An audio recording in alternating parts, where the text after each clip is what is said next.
खुलुमबाय रावबो फैथ'वाखैनो नोंथांमोननि आखायाव अनलि हाफ एन आवार आं आधा घन्टा नोंथांमोनजों थागोन लाइभआव आरो बै लाइभनि गेजेराव नोंथांमोनखौ गासैबो आङो आंनि लाइभआव बरायनाय बावहरनाय थाबाय आरो नोंथांमोनखौ आङो सिगांनो खोन्थाखादोंमोन सिगांनि भिडिअआव आरो लोगोसे दाबो खाफिनो नोंथांमोना बे लाइभआव जइन जानानै नोंथांमोना देरहानो हागोन 500 रां सिम्पल मोनसे कुवेसननि एन्सारल' होनांगो आरो जाय कुवेसनानो जाबाय मानसिनि ओरैबायदि मोनसे अंगनि मुं खोन्थानांगो जाय अंगआ माने जेब्लाबो गोलोमा नोंथांमोना रावबो फैथ'वाखैनो लाइभआव नोंथांमोना सिगांबो लाइभआव बिदिनो रावबो एन्सार होनो हायाखै आरो दाबो लाइभआव रावबोआनो जुरियाखै मा खोन्था मा बाथ्रा मिथिया ना लाइभ होनायासो जायाखै मिथिया फैदो लाइभआव आरो टाइमा थांगासिनो दोङो कुवेसना जाबाय खनसेबाव खोन्थाबावनो नोंथांमोनखो मानसिनि ओरैबायदि अंग मोनसेनि माने मुं बुंनांगो अंगआ माने जेब्लाबो गोलोमा गैया लाइभआव दासिमबो रावबो सासेबो फैयाखै नोंथांमोना जास्ट कमेन्ट बक्सआव एन्सारखौ होनांगो आरो बै एन्साराव सासेया जायखिजाया सासेया देरहालांनो हागोन 500 रां आरो बेबो केस नोंथांमोना जास्ट खोन्थानांगो मानसिफोरनि ओरैबायदि मोनसे अंगनि मुं खोन्थानांगो जाय अंगआव माने अंगआ जेब्लाबो गोलोमा सासे फैदोंमोन थांफिनबाय लोगो लोगो मा खोन्था मा बाथ्रा मिथिया फटाफट लाइभआव फै 2 minutes 20 seconds जालांबाय लाइभआव सासेबो गैया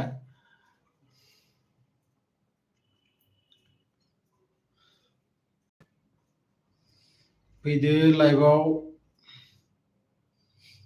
आरो बिदि जुदि लाइभआव फैनो माने उसुबिदा जादोंबा आङो नेक्स्ट माने बेलेग मोनसे आइडिया लानांगोन मानोना हयथ' नोंथांमोननि खामानि दामानि थानो हागौ बे समाव बा माबाफोर बेलेग माबाफोर मावबाय थानोबो जानो हागौ आरो लोगोसे फरायनाय समबो जानो हागौ बेनिखायनो आङो जुदि दिनै रावबो लाइभआव बिदि आंजों जुरियाबा आङो नेक्स्ट माने बेलेग आइडिया लागोन नोंथांमोना फटाफट कुवेसननि एन्सारल' होनांगो ओरैबायदि मोनसे अंगनि मुं बुंनांगो मानसिनि देहानि जाय अंगआ जेब्लाबो गोलोमा आरो बै अंगनि मुंखौ खोन्थानानै नोंथांमोना देरहालांनो हागोन 500 रां जेसेबां सुबुङा माने कमेन्ट्स हरगोन बे कमेन्ट्स हरनायनि जायखिजाया सासे माने देरहालांनो हागोन 500 रां फटाफट कमेन्ट्सआव लिरनांगो सासे फैदों लाइभआव आरो एन्सारखौ होलां फैदोंबाथाय जुदि नोंथाङा हारसिं नायनानै दा सासेल' सुबुङा बे एन्सारखौ होयोबाथाय बै सासेयानो देरहालांनो हागोन नोंथांमोना फटाफट एन्सारखौल' हो आरो कुवेसनखौ आरोबाव खनसे आङो नोंथांमोननो खोन्थाबावनोसै कुवेसना जाबाय ओरैबायदि देहानि मोनसे अंगनि मुं बुंनांगो जाय अंगआ जेब्लाबो गोलोमा फटाफट लाइभआव आंजों जुरि जइन जा लोगोसे जाय फैदों नोंथांखौ खावलायहरो आङो शेयार खालाम भिडिअखौ जाहाथे आरो गोबां सुबुंफोरा फैयो आरो बै लाइभआव जुरिनानै 500 रां देरहानायनि मोनसे नोंथांमोना 500 रां माबालांनो हागोन देरहालांनो हागोन फटाफट आंनो बै लाइभआव खोन्थानांगो एन्सारखौल' होनांगो ओरैबायदि देहानि मोनसे अंगनि मुं बुंनांगो जाय अंगआव माने जेब्लाबो गोलोमा दा सानैल' दं लाइभआव नोंथांमोना फटाफट भिडिअखौ शेयार खालामबा जानो हागौ आरो साब्रैसे फैनोबो हानाय लाइभआव खिन्थु आङो सिगांनो बुंखादो जे लाइभआव थासान्दिसो नोंथांमोना एन्सार होबासो देरहालांनो हागोन उनाव आंनो सिगांबो मोनसे भिडिअआव उनाव गोबां मानसियानो माने एन्सारखौ होदो नाथाय लाइभआव थानाय समावल' नोंथाङा माने एन्सारखौ होनांगो आरो अब्लासो नोंथांमोना माने देरहालांनो हागोन। फटाफट भिडिअखौ शेयार खालाम आरो सासे लाकि उइनारल' मोनगोन 500 रां आरो बेखौ आङो बे लाइभ स्ट्रिमा जोबनाय लोगो लोगो आङो कमेन्ट्सनि थ्रुयैनो आङो कानेक्ट जागोन आरो जानानै बिनि डिटेल्सखौ लानानै 500 रां आं बिनाव सेन्ड खालामना हरगोन। गुगल पे, फन पे जि दोङो बेयावनो आङो सेन्ड खालामना हरगोन। नोंथांमोना फटाफट जुरि आंजो आरो एन्सारखौ हो। सिम्पोल कुइसन, देहानि ओरैबायदि मोनसे अंगनि मुं बुंनांगो जाय अंगआ जेब्लाबो माने गोलोमनो रोङा। नोंथांमोना गुगल खालामनानै हायो, जेरैखि हायो बे एन्सारखौल' माने राइट एन्सारखौ हो आरो जेसेबां सुबुङा एन्सारखौ होगोन बिनि गेजेराव सासे सुबुङाल' देरहालांनो हागोन 500 रां। फटाफट एन्सारा हो आरो नोंथांमोना फै लाइभआव फटाफट। आरो जाय दोङो लाइभआव दा आंजों जुरिनानै नोंथांखौ गुरै आं खावलायहरो भिडिअखौ शेयार खालाम। शेयार खालामबाथाय आरो सानैसो आंजों लोगोसे जुरिफिननो हागोन। लाइभआवनो रावबोआनो गैया दा, सासेल' लाइभआव मा खालामनो। टाइमासो माने गाज्रि समावसो आङो लाइभआव फैयो ना मा हमना मोनासै। एक्सुवेलि आङो बे लाइभआव फैनायनि उद्देश्यआ बेनो जे आङो हारसिं बे इउटुबनि फैसाखौ जि एसे एला मोनो बेखौ आं नोंथांमोनजों माने राननानै आंबो एसे लाबाय बा नोंथांमोननोबो एसे होबाय, बेफोरबायदि आङो साननानैसो बे लाइभखौ आङो एभ्रि सानडे नोंथांमोना आंजों जइन जानो हागोन लाइभआव एभ्रि सानडे 7 o'clockआव। आरो नोंथांमोना सिम्पोल मोनसे कुइसननि एन्सार होनानै देरहालांनो हागोन 500 रां। 7 मिनिट थांगबाय। आङो सिगांनो बुंखादो सिगांनि भिडिअफोरावनो जे 30 मिनिट्सल' आङो लाइभआव थागोन आरो बे 30 मिनिट्सनि गेजेराव आंनो सिम्पोल बे कुइसन मोनसेनि एन्सार होनांगो। नोंथांमोना आरो कुइसनखौ आरोबाव खनसे बुंनानै होफिननि। देहानि ओरैबायदि मोनसे अंगनि मुं बुंनांगो, माने कमेन्ट बक्सआव नोंथांमोना लिरनानै हर एन्सारखौ, जाय अंगआ जेब्लाबो गोलोमा। फटाफट नोंथांमोना एन्सारखौ हो आरो देरहालांनो हागोन 500 रां। आङो बे लाइभ स्ट्रिमा जोबनाय लोगो लोगो कमेन्ट बक्सआव जेसेबां सुबुङा एन्सारखौ होयो बिनि गेजेराव सासेयाल' देरहालांनो हागोन आरो बै सासेजों आं लोगो लोगो बे लाइभ स्ट्रिमा जोबनाय लोगो लोगो कानेक्ट जागोन आरो जानानै नोंथांनि डिटेल्सखौ लानानै गुगल पे, फन पे जि दोङो बेयावनो आङो सेन्ड खालामना हरगोन 500 रां। आरो एभ्रि उइक नोंथांमोना आंजों जुरिनो हागोन आरो बे भिडिअखौ नोंथांमोना शेयार खालामलाय। शेयार खालामबा आरो गोबां सुबुंफोरानो बिदि आंजों लाइभआव जुरिनो हागोन। आरो एभ्रि सानडे नोंथांमोननो आङो सिगांबो बुंखादो एभ्रि सानडे नोंथांमोना आंजों जुरिनो हागोन बिदि लाइभआव आरो देरहालांनो हागोन 500 रां। फटाफट नोंथांमोना आंजों जुरि आरो जइन जानानै सिम्पोल मोनसे कुइसननि एन्सार होनानै नोंथांमोना देरहालां 500 रां। जेसेबां सुबुङा माने कमेन्ट्स बक्सआव जास्ट लिरनाल' हरनांगौ एन्सारखौ आरो एन्सारखौ लिरना हरनानै नोंथांमोना मोननि गेजेरावनो सासेया मोनलांगोन बे 500 रांखौ। फटाफट फै लाइभआव आरो जाय दा दं आंजों जुरिनानै सासेयाल' आङो एन्सार होनाय नुदों, बाखि रावबो एन्सारखौनो होआखै ना रोङासो ना मा मिथिया। एन्सारखौ हो नोंथांमोना लाइभआव फैदोबाथाय आंजों जइन जादोबाथाय एन्सारखौ होनानै थां। होनानै थांनायावथ' जेबो फैसा खरसा गैया कि थिग नोंथाङा जानो हागौ दिनैनि उइनारा। गतिके एन्सारखौ होनानै थां लाइभआव फैदोबाथाय आरो लोगोसे भिडिअखौ शेयार खालामलाय। नोंथाङा रोङाबाबो सोरबा गुबुना मोनलांथो बे 500 रांखौ। मानोना सिगांनि लाइभआव मोननै लाइभ आङो अलरेडि थांखांबाय, आंनि लाइभआ मोननै आरो कन्टिनिउ नोंथांमोना आंजों सानडे रबिबार खालि मोनाबिलिनि 7 बाजियाव नोंथांमोना आंजों लाइभआव बिदिनो लोगो मोनगोन आंखौ 7 निफ्राय 7:30 लागि। गतिके भिडिअखौ शेयार खालामलाय, बिदिनो गासैबो मिथिनानै लाथो आरो बै एन्सारखौल' होनांगोन नोंथांमोना जास्ट एन्सारा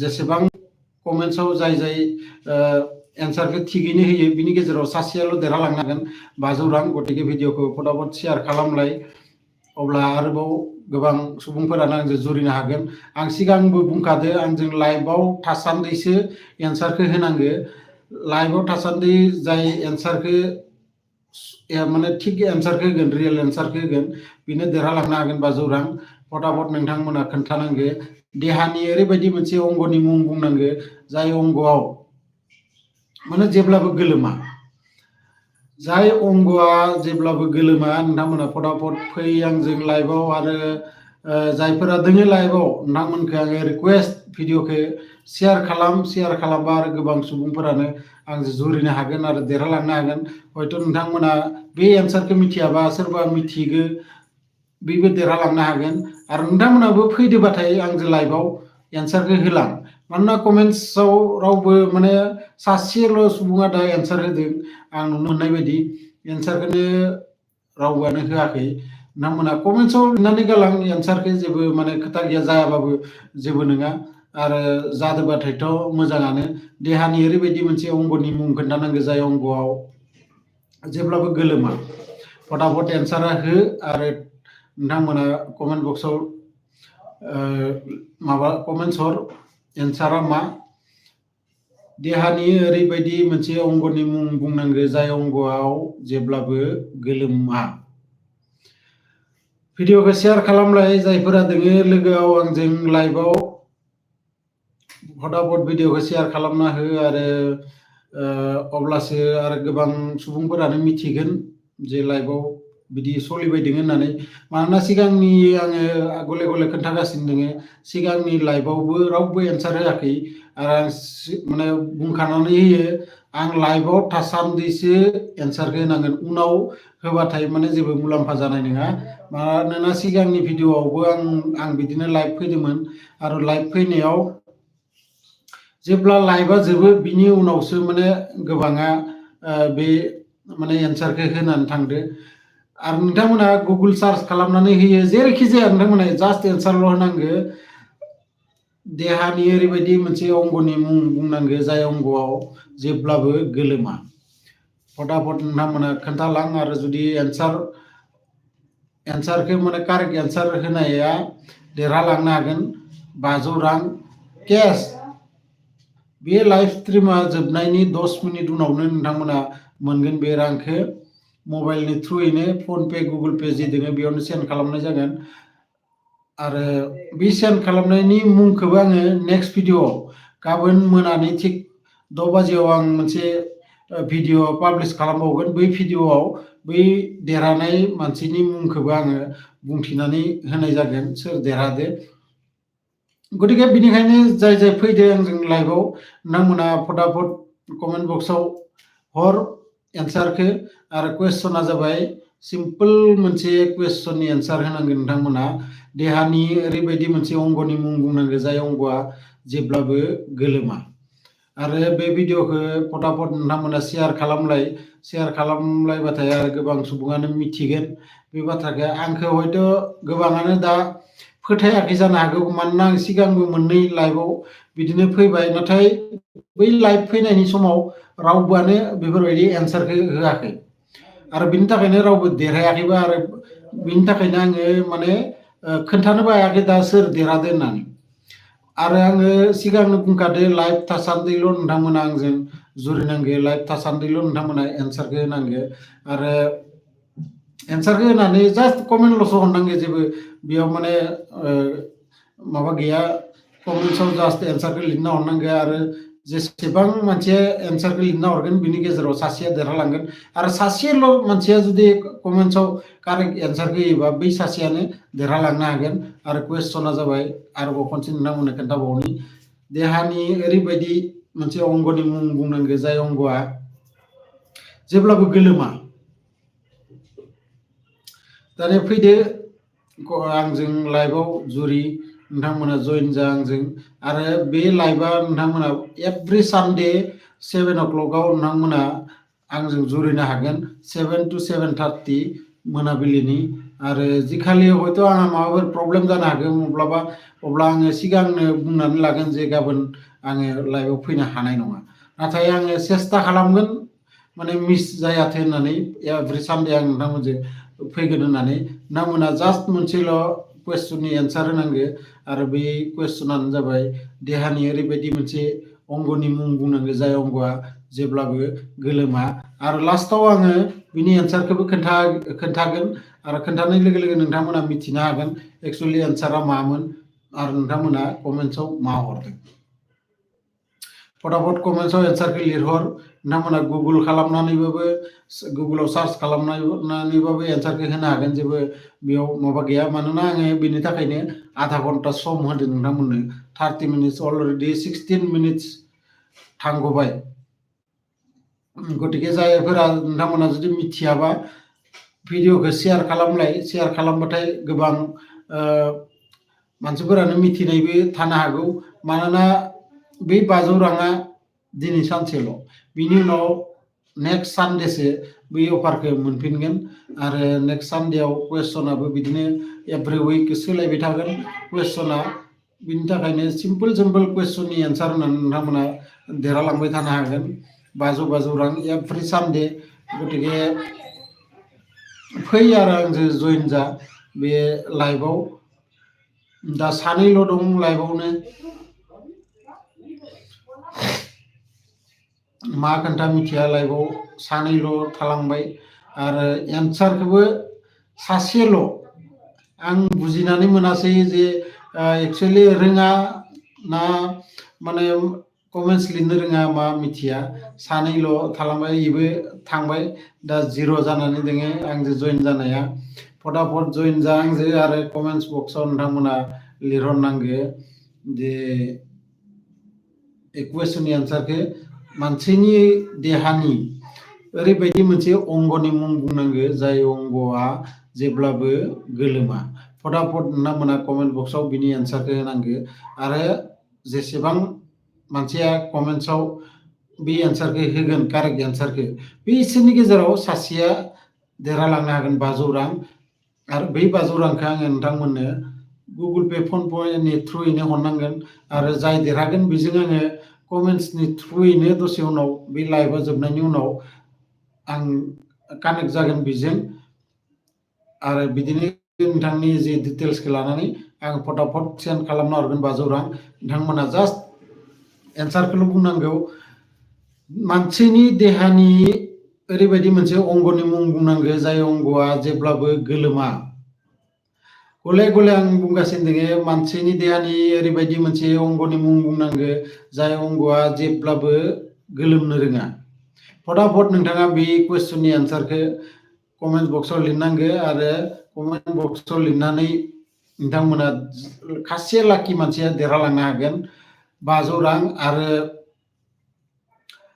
बे एन्सारखौ जायफोरा आं लाइभआव थासान्दि बै एन्सारखौ होयो बिथाङाल' देरहालांनो हागोन।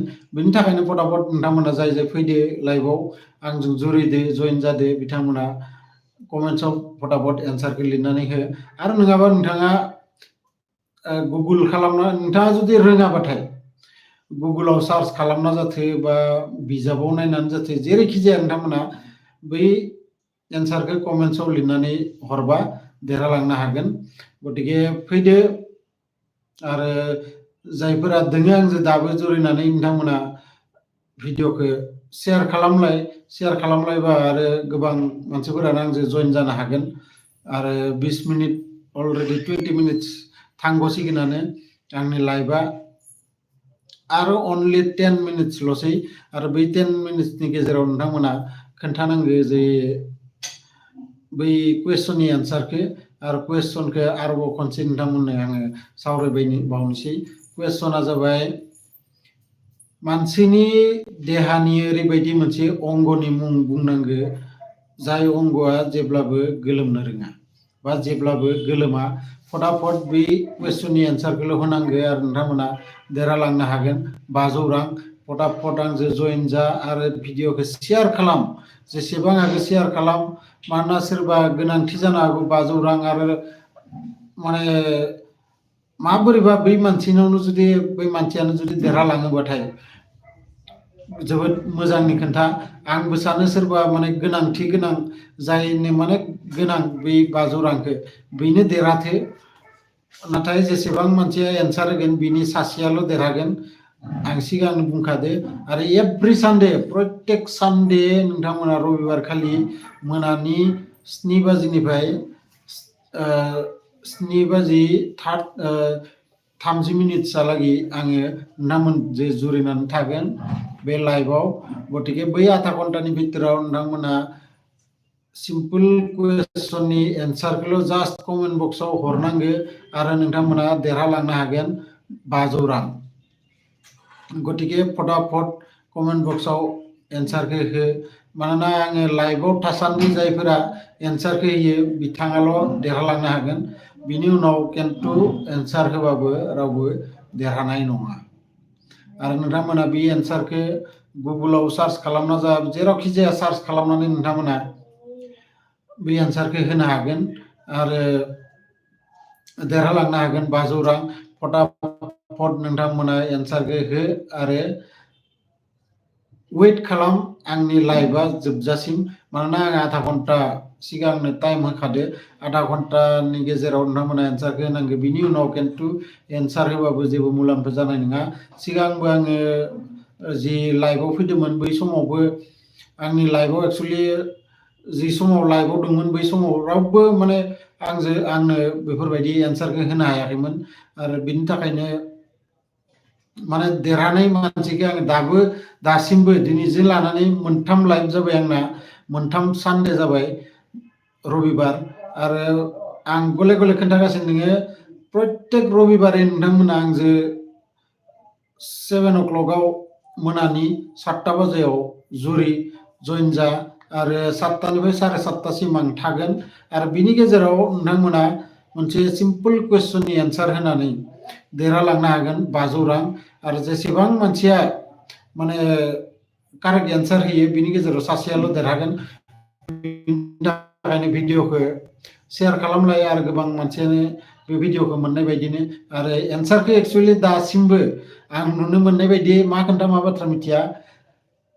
नोंथाङा जि आइडिया जायो बेखौनो नोंथांमोना कमेन्ट्सआव लिरना हरनो हागोन। जेबो बेयाव माने बाधा गैया। जायाबाबो खोथा गैया। नोंथांमोना कमेन्ट्सआव जास्ट एन्सारखौल' लिरनानै हर। आरो जुदि जामारोबा नोंथांमोना देरहालांनो हागोन 500 रां। आरो कुवेसना जाबाय मानसिनि देहानि ओरैबायदि मोनसे अंगनि मुं खोन्थानांगौ जाय अंगआ जेब्लाबो गोलोमा। फटाफट बै कुवेसननि एन्सारखौ हो कमेन्ट बक्सआव। आरो सासे मानसियानो जुदि कारेक्ट एन्सारखौ होयोबा बै सासेयानो देरहागोन। आरो नाथाय गोबां मानसिया जुदि बै कारेक्ट एन्सारखौ होयोबाथाय बिनि गेजेराव सासेयाल' देरहागोन। आरो बै सासे मानसिखौ आङो बे आंनि लाइभआ जोबनाय लोगो लोगो आङो बेजों कानेक्ट जागोन कमेन्ट्सनि थ्रुयैनो। आरो नोंथांमोना फनपे गुगोल पेआव बे 500 रांखौ मोनलांगोन। देरहालांनो हागोन 500 रांखौ। फटाफट भिडिअखौ शेयार खालामलाय आरो गोबां मानसियानो मोननाय बायदि कुवेसनखौ नोंथांमोना मिथिखादोआनो। कुवेसना जाबाय मानसिनि देहानि ओरैबायदि मोनसे अंगनि मुं खोन्थानांगौ जाय अंगआव जेब्लाबो गोलोमा। ओरैबायदि मोनसे अंगनि मुं खोन्थानांगौ जाय अंगआ जेब्लाबो गोलोमा। आरो बै कुवेसननि एन्सारखौ नोंथांमोना होनानै देरहालांनो हागोन 500 रां। फटाफट कमेन्ट बक्सआव नोंथांमोना टाइप खालाम नोंथांनि एन्सारखौ। आरो दसे उनावनो मात्र 6 मिनिटल'सै आंनि लाइभआ जोबनो थाखाय।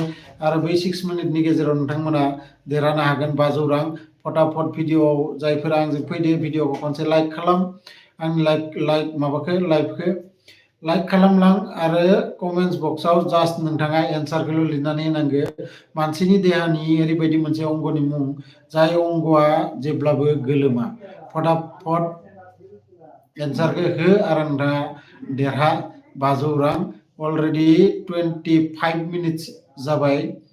अनलि 5 मिनिट्सल'सै नोंथांमोननि आखायाव 500 राङा दिनैबो गोमालांसिगोन रखम मोनदों आङो। मानोना आंनि फैसाखौ रावनोबो नाङा नामा। आङो बेखौनो भाबिदो मानसिफोरा फैसाखौनो हरा जेसेबां इउटिउबार दं माबा दं निजेया माबोरै खामायनो हागोन बेखौल' सानबाय थायो माबोरै माने लाख लाख खरर खामायनानै निजेया धोनि जानो हागोन बेखौल' सानबाय थायो नाथाय आं जासिनानै होदो जास्ट मोनसे सिम्पोल कुवेश्चननि एन्सारल' होनांगो देरहालांनो हागोन 500 रां पाक्का सियर नोंथांमोना प्रमान नायनो हागोन बेखौ नाथाय दिनैहालागै आङो सानथाम जाबाय लाइभआव फैनाया दिनैसिम रावबो आंनो लाइभआव थासान्दि एन्सारखौनो होआसै लाइभआव थासान्दि एन्सारखौनो होआसै नोंथांमोना फटाफट एन्सारखौल' होनांगो आरो देरहालांनो हागोन 500 रां आरो हयथ' आङो सानदों मा आंनाव आंनि सायाव फोथायनायानो गैया जे आङो 500 रां हरगोन होननानै 100% आङो 500 रां हरगोन नोंथांमोना जास्ट कमेन्ट बक्सआव एन्सारल' होनांगो नङाबा आंहा इमान पेकेर बखिनो खोथा गैया आंजों प्रत्येक सानडेआव नोंथांमोना जुरिनो हागोन मोनानि 7 बाजियाव आरो आङो 7 बाजिनिफ्राय आधा घन्टा नोंथांमोनजों थागोन बिदिनो लाइभआव आरो बै लाइभआव नोंथांमोना जास्ट आंनो सिम्पोल कुवेश्चननि एन्सार मोनसेल' होनांगो आरो बे कुवेश्चना जाबाय मानसिनि देहानि ओरैबायदि मोनसे अंगनि मुं खोन्थानांगो जाय अंगआ जेब्लाबो गोलोमा आरो बै एन्सारखौ नोंथांमोना कमेन्ट्स बक्सआव लिरनानै हरनांगो आरो लोगोसे जायफोरा फैदो भिडिअखौ खनसे लाइक खालामनानै हो लाइक खालामनायाव बा कमेन्ट्सआव एन्सारखौ लिरनायाव जेबोथ' फैसा नाङा ना जुदि नोंथाङा कारेक्ट एन्सारखौ होयोबाथाय नोंथाङा देरहालांनो हागोन 500 रां आरो दा अनलि 4 मिनिट्सल'सै नोंथांमोननि आखायाव 500 राङा गोमालांसिगोन आरो दिनैबो रावबो बधय देरहानो हालिया आङो एक्चुअलि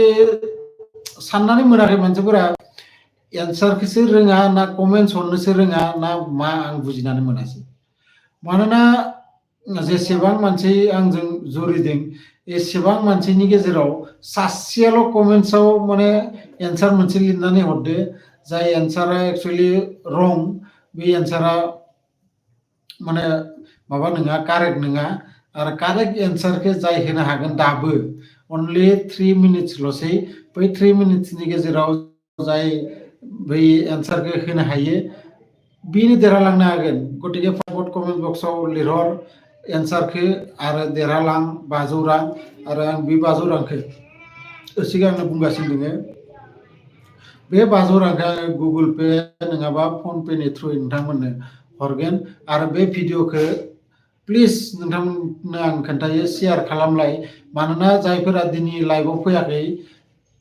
गोबां मानसियानो नेक्स्ट उइकआव हमना ला फैनो हागौ लाइभ आंजों जइन जानो हागौ आरो बिनि थाखायनो भिडिअखौ शेयार खालामबाथाय आरोबाव गोबां मानसियानो आंजों जइन जानो हागोन आङो सिगांनो बुंनाय बायदिनो प्रत्येक सानडे नोंथांमोना जास्ट सिम्पोल कुवेश्चननि एन्सारल' होनांगौ आरो देरहालांनो हागोन 500 रां आरो कुवेश्चना जाबाय मानसिनि देहानि ओरैबायदि मोनसे अंगनि मुं खोन्थानांगौ जाय अंगआ जेब्लाबो गोलोमा फटाफट बे कुवेश्चननि एन्सारखौ नोंथांमोना कमेन्ट बक्सआव हर आरो देरहालां 500 रां किन्तु बे कुवेश्चननि एन्सारखौ नोंथांमोना आं जेब्लासिम लाइभआव थायो बै लाइभआव थासान्दिल' नोंथांमोना कुवेश्चननि एन्सारखौ होनांगोन अब्लासो नोंथांमोना देरहानो हागोन जेब्लानो आं लाइभनिफ्राय ओंखारलांगोन बिनि उनाव बेनि एन्सारखौ होनानै जेबो मुलाम्फा जानाय नङा नोंथांमोना गुगोल सार्च खालामनानै होयो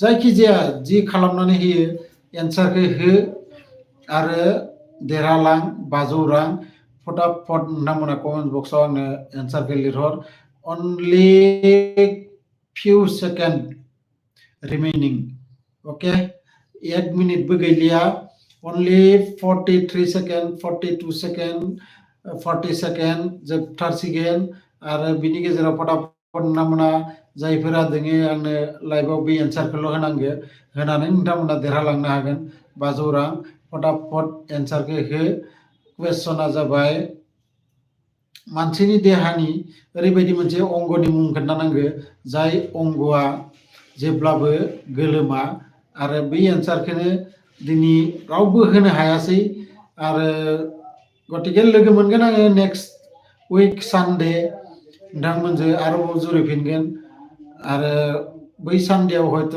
आसा खालामो आङो सोरबा होनो हागोन बायदि गोजोन्थों।